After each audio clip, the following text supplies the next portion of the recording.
Welcome to Kaleidoscope Toy and Miniature Australian Shepherds in Raleigh, North Carolina. Today is day 5 with Cora and Quigley. And I'm just going to show you a little drill on getting your puppy to follow you. Now this is where I'm going to use a little bit of chicken. A tiny bit of chicken. I have not done this with them. I have not used treats with them at all. So we'll see how this goes. So stand by. Here we go. I have a couple of little tiny pieces of cooked chicken, dark meat. And right now they're over there eating their dry food. So I'm going to move around the yard and make some little noises and see if I can get their attention, get them to come to me. If so, I'll give them a little bite of chicken.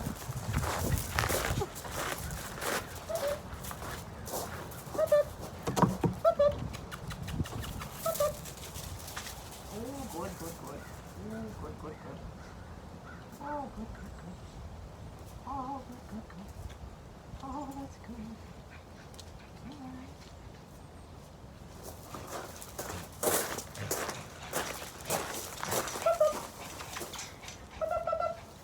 Good, there you go. Oh, so good. Good, baby.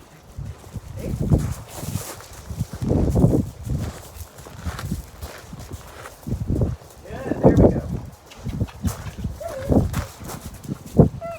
I'm just making little sounds, little noises, because they don't know their names yet. Giving them the idea of how this game works. Yeah. Okay, so I just used 2 tiny pieces of chicken to do that. And part of the time what I do is when they get to me, I just kind of let them lick and chew on it a little bit. Just a tiny bit. Boy, they love that smell. See, Cora, she's off hunting now. She's looking for some of that. All right, so I want them to learn to associate my movement with this food. Good, there we go. That was a really good one. So they're going to get a piece of chicken for that one. Well, you can't even, you got to eat it. Quigley just wants to lick it.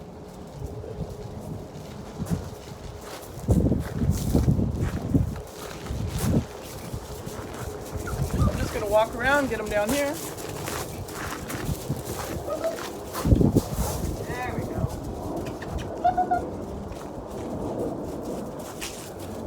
There we go.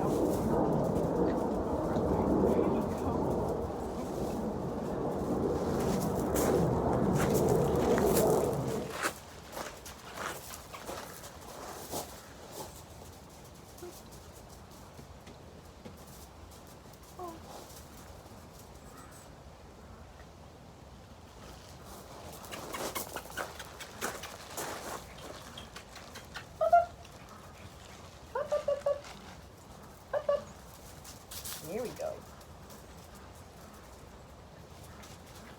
And I'm not having them do a sit or a down or any of that stuff. I'm not calling them really. I'm just attracting them to me with a little noise. I'm going to condition them to be paying attention to where I am.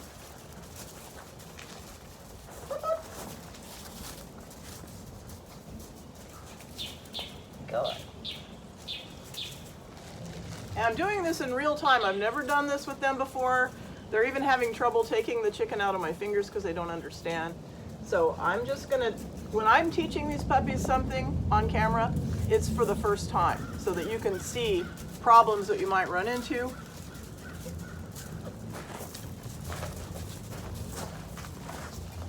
What I want them to do is I want them to start associating my movement with them getting fed.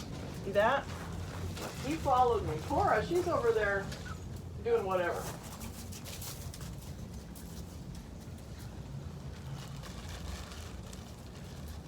All right, I'm just going to walk around a little bit.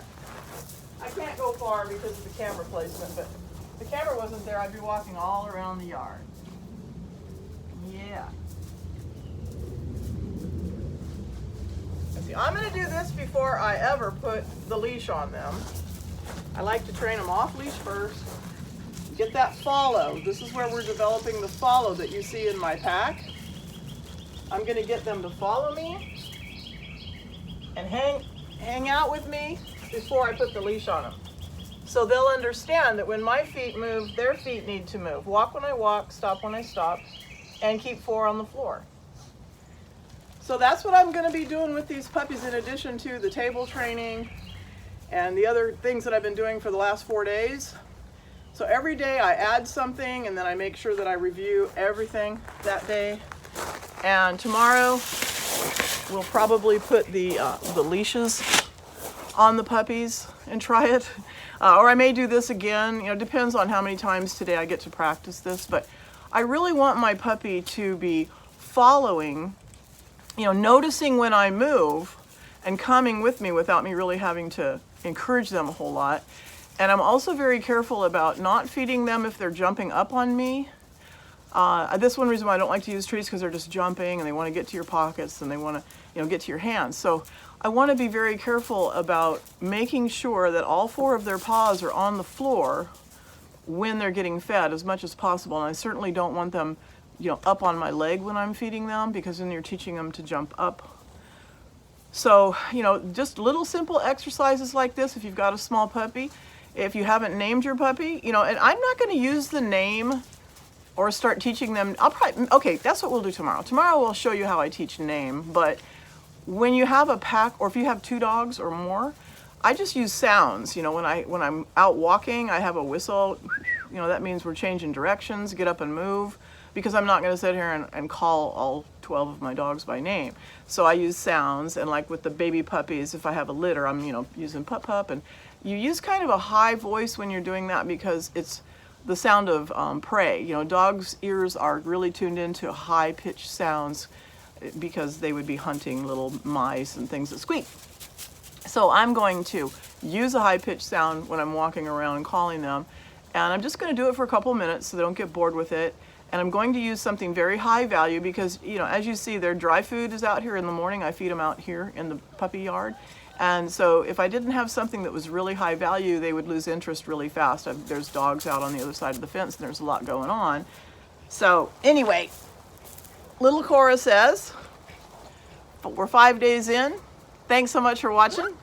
Oh, I'm going to hold on to her, though. She's going to squeak. Good girl. And that's another one we're going to do.